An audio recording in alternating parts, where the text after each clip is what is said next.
और कई सारी नई खबरें आई हैं जंग को लेकर, मैं एक एक करके आपको बताऊंगा। देखिए, डोनाल्ड ट्रंप ने कहा है कि हम 10 दिन कोई हमला नहीं करेंगे, शायद वो 10 दिन और तैयारी करना चाहते हैं। इसके अलावा खबरें आई हैं कि हिजबुल्लाह ने जो है जबरदस्त मिसाइल अटैक्स किए हैं इसराइल के ऊपर, और अब हिजबुल्लाह भी जो है वो बैलिस्टिक मिसाइल्स फायर कर रहा है, जिससे खासा नुकसान हो रहा है इसराइल को। जो ईरान मिसाइल्स फायर कर रहा है वो तो कर ही रहा है। इसके अलावा हूती की तरफ से अब जो है एंट्री हो गई है हूती की, और हूती ने साफ कर दिया है कि अगर किसी भी तरह के और हमले होते हैं ईरान पे तो बाब अल मंदाब स्ट्रेट्स को बंद कर दिया जाएगा। ये मैंने आपको पिछले वीडियो में बताया था, और अल्टीमेटली देखिए हूती की एंट्री साफ दिखाई दे रही है। इसी के बीच जर्मनी के विदेश मंत्री का एक और नया बयान आ गया है। उन्होंने कहा है कि अब ईरान और अमेरिका के बीच में सीधी बातचीत हो सकती है बिना किसी मध्यस्थता के। तमाम चीजें, तमाम बातें ईरान की तरफ से फिर साफ कर दिया गया है कि किसी तरह की कोई बातचीत नहीं होगी। ये सब कुछ डेवलपमेंट है, लेकिन इस बीच बेहद अहम खबर जो नॉर्थ कोरिया से आ रही है, और यह कहा जा रहा है कि एक बार फिर नॉर्थ कोरिया के लीडर किम जोंग उन ने इशारों इशारों में ईरान से यह कह दिया है कि अब फौरन न्यूक्लियर टेस्ट करिए, अब तो जल्दी से न्यूक्लियर बम बनाइए, अब जल्दी से न्यूक्लियर परीक्षण कर लीजिए, एटम बम का धमाका कर दीजिए, अब और इंतजार मत करिए। यह संदेश आया है किम जोंग उन का ईरान के लिए। जिस तरह से ये ईरान पर हमले हुए उसके बाद किम जोंग उनकी तरफ से अपनी सेना को यह कहा गया है कि जो हमारा स्टैंड था न्यूक्लियर टेस्ट करने का, न्यूक्लियर बम बनाने का, वो पूरी तरह से सही साबित हुआ, अब यही हमारी रक्षा भी कर रहा है, ये कहना है किम जोंग उन का। देखिए, नॉर्थ कोरियन जो खबर है मैं आपको बताऊं, North Korean leader Kim Jong Un has vowed that his country is not stepping back from nuclear weapons, not now, not later, not ever. उन्होंने ये कह दिया है कि नॉर्थ कोरिया की लीडरशिप जो है वो एटम बम से, न्यूक्लियर परीक्षणों से ना कभी पीछे हटी है, ना हटने जा रही है, और भविष्य में भी कभी नहीं हटेगी, और हम अपने न्यूक्लियर हथियार हमेशा बनाए रखेंगे। In a speech that sounded less like routine policy and more like a warning, the North Korean leader declared that his country's nuclear status is irreversible, no ambiguity, no room for negotiations. Kim Jong Un ने यह कह दिया है, साफ कर दिया है कि उनकी nuclear policy, atomic policy irreversible है, वो उससे कभी पीछे नहीं हटेंगे और उसके बारे में किसी से कोई बातचीत नहीं करेंगे। देखिए, ये जो पूरा बातें किम जोंग उन कह रहे हैं, ये ईरान पर जिस तरह से हमले हुए और मिडिल ईस्ट में जो जंग छिड़ी हुई है, इसका उन्होंने कंक्लूजन निकाला।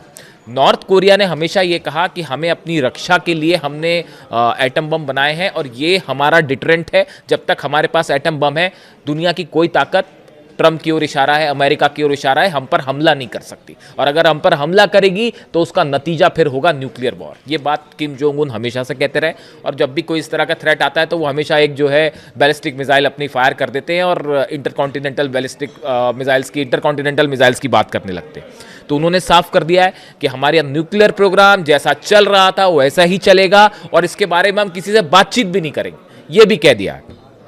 Speaking at North Korea's Supreme People's Assembly, Kim accused the United States of carrying out state-sponsored terrorism and aggression. उन्होंने ये कहा, अपनी जो लेटेस्ट स्पीच आई उनकी, उसमें उन्होंने अमेरिका पर आरोप लगाया है कि अमेरिका स्टेट स्पॉन्सर्ड टेररिज्म और एग्रेशन कर रहा है, यानी एक प्रकार का आतंकवाद अमेरिका फैला रहा है और हमले कर रहा है। ये आरोप किम जोंग उन ने अमेरिका के ऊपर लगाए हैं, ट्रंप के ऊपर लगाए हैं। उनका कहना ऐसा है, किम जोंग उन कह रहे हैं कि असली आतंकवाद का काम अमेरिका कर रहा है, इस तरह के आरोप लगाए। दो he did not directly name Iran, his remarks suggest that the situation in the middle east reinforces Pyongyang's belief that the nuclear weapons are essential for national security and to deter foreign intervention। देखिए, उन्होंने सीधा सीधा Iran का नाम नहीं लिया, लेकिन उन्होंने इस पूरे क्राइसिस को एड्रेस करते हुए कहा कि हमारी ये बिलीफ बिल्कुल सही है कि एटम बम जब तक हमारे पास रहेगा तब तक हमारी राष्ट्रीय सुरक्षा मजबूत रहेगी।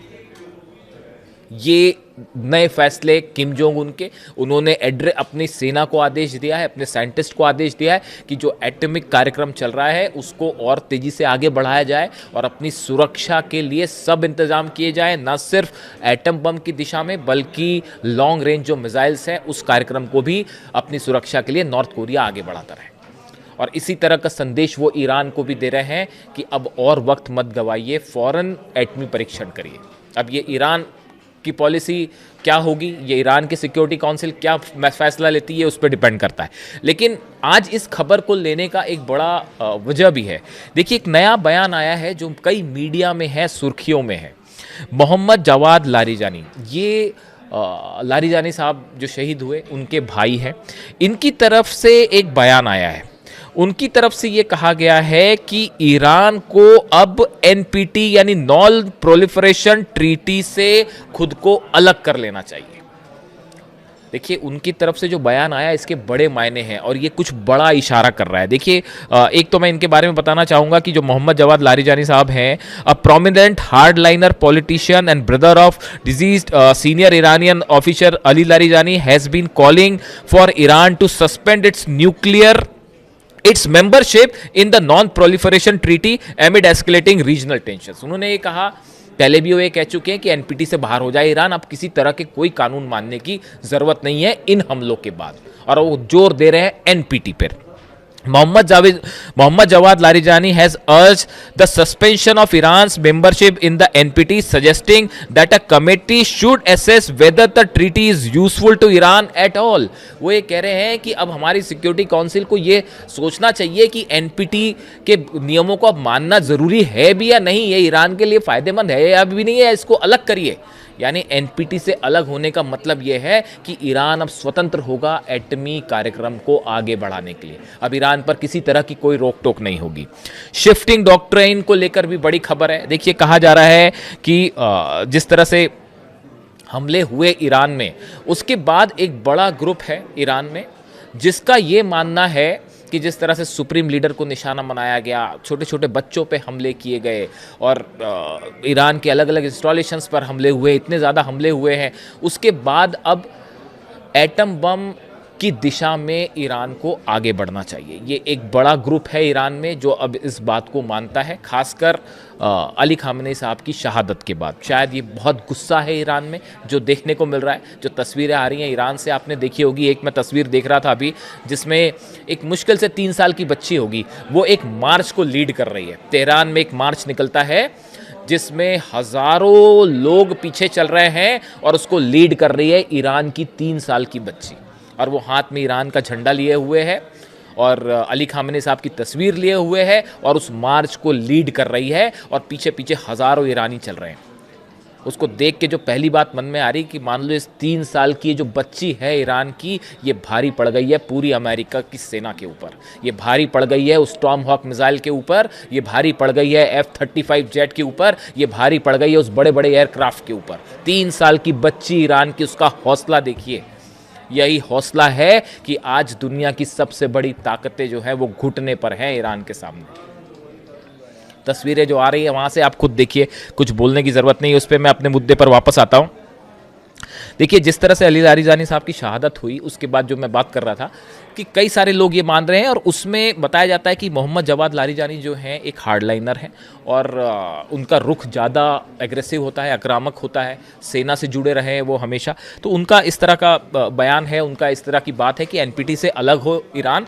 इशारों में वो ये कह रहे हैं कि अब ईरान को किसी भी रूल्स एंड रेगुलेशंस को मानने की ज़रूरत नहीं है, खासकर इंटरनेशनल या एनपीटी से जुड़े, और अपनी सुरक्षा के लिए एटमी धमाका करना चाहिए। इस तरह की उनकी इशारों में ये बात करें। हालांकि जो मुस्तफा खामेनी है ईरान के नए सुप्रीम लीडर, उनकी तरफ से बयान आया है कि हमारा एटम बम जो है वो हमारा ईरान का हौसला है, ईरान की हिम्मत है, इस तरह का वो बयान आया है उनका। लेकिन लगातार ये एटमी परीक्षण वाली बात अब जो है वो बढ़ती जा रही है, ईरान में डिमांड बढ़ती जा रही है। देखिए, कुछ समय पहले एक बयान आया था, वो भी अमेरिका की तरफ से इस तरह के बयान दिए गए कि 48 घंटे के अंदर जो है वो ईरान जो है वो न्यूक्लियर बम बना सकता है, एटमी परीक्षण कर सकता है, इस तरह के बयान आए। उस समय भी ये जो मोहम्मद जवाद लारिजानी साहब हैं, इनकी तरफ से ये बयान आया था कि अगर दुश्मन ऐसा सोचता है तो दुश्मन गलत नहीं सोच रहा। उन्होंने कहा था कि अमेरिका अगर ये सोच रहा है कि 48 घंटे में हम बना सकते हैं बम, तो आप गलत भी नहीं सोच रहे हैं, आप सही सोच रहे हैं। लेकिन वो तो ये हमारी मॉरलिटी के हमने बम नहीं बनाया, ये बात हमेशा कही जा रही। कई एक्सपर्ट ये कह रहे हैं कि अगर खामेनी साहब चाहते तो कब का न्यूक्लियर धमाका कर देते, लेकिन उन्होंने कहा कि नहीं, हम वेपन ऑफ मास डिस्ट्रक्शन नहीं बनाएंगे, और वो इस बात पर कायम रहे। लेकिन अब नई परिस्थिति है, उनके ऊपर हमले हुए। ईरान में देखिए जो जिस तरह के हमले हुए, अटैक्स हुए हैं, छोटे छोटे बच्चे शहीद हुए हैं, अब उसको लेकर क्या कहा जाए। तो उसके बाद एक बड़ा आक्रोश है लोगों में, और वो कई लोगों का ये मानना है कि अब वक्त आ गया है कि अब रुकना नहीं है, अब तो टेस्ट हो ही जाना चाहिए। और किम जोंग उन भी इसी तरह की बात कर रहे हैं, इशारों में वो कह रहे हैं कि अब हम तो किसी से बात नहीं करेंगे, हमारा प्रोग्राम जैसा चल रहा है उसी स्पीड से, बल्कि उन्होंने आदेश दे दिया किम जोंग उन ने कि और तेजी से न्यूक्लियर प्रोग्राम को आगे बढ़ा, यानी कोई हमला करने की सोचे भी ना। तो अब सवाल ये है कि क्या ईरान की न्यूक्लियर डॉक्ट्राइन में, देखिए ये अभी तो जंग के हालात हैं, डोनाल्ड ट्रंप भले कहते रहें, कुछ भी कहते रहें, 10 दिन बाद रोक दिया है, हमला करें ना करें, वो लगातार हमले जारी हैं। अभी जब मैं आपसे बात कर रहा हूँ, अभी थोड़ी देर पहले तेहरान पर हमले हुए, मिसाइल्स गिरी है थोड़ी देर पहले ही। तो अब ये सब बातों का कोई मतलब नहीं है कि कौन कह रहा है सीज़ फायर होगा नहीं होगा। इसी बीच में एक बड़ी बात और करना चाह रहा हूँ, अगली वीडियो में मैं इस पर बात करूँगा। जो ईरान के बॉर्डर्स हैं उन पर ख़ास नज़र रखने की ज़रूरत है, चाहे वो कुवैत से जुड़ा हो, चाहे वो इराक से जुड़ा हो, चाहे वो अफ़गानिस्तान से जुड़ा हो या पाकिस्तान से जुड़ा हो। ईरान के जो बॉर्डर्स हैं उस पर काफ़ी हलचल है।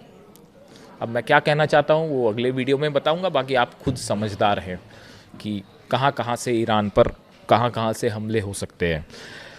खैर, इसके लिए आगे बढ़ते हैं। तो ये देखिए, ये जो इन्होंने कहा, ये जो बयान सामने आ रहे हैं, उसके बाद बड़े सारे लोगों का इस तरह से मानना है कि इन हमलों के बाद अब वक्त आ गया है कि ईरान को अपनी न्यूक्लियर पॉलिसी पर आगे बढ़ना चाहिए। इसी बीच खबरें ये भी हैं कि हॉर्मूज़ में जिस तरह से स्थिति बनी हुई है, लगातार ये खबरें हैं कि 10,000 मरीन्स भेजे जा रहे हैं हॉर्मूज़ पर और वो हमला कर सकते हैं। उसको लेकर ईरान ने भी अपनी ज़बरदस्त तैयारी कर रखी है। क्या तैयारी, कैसी तैयारी, अगले वीडियो में आपको बताऊंगा। बने रहिए साथ। Thank you so much.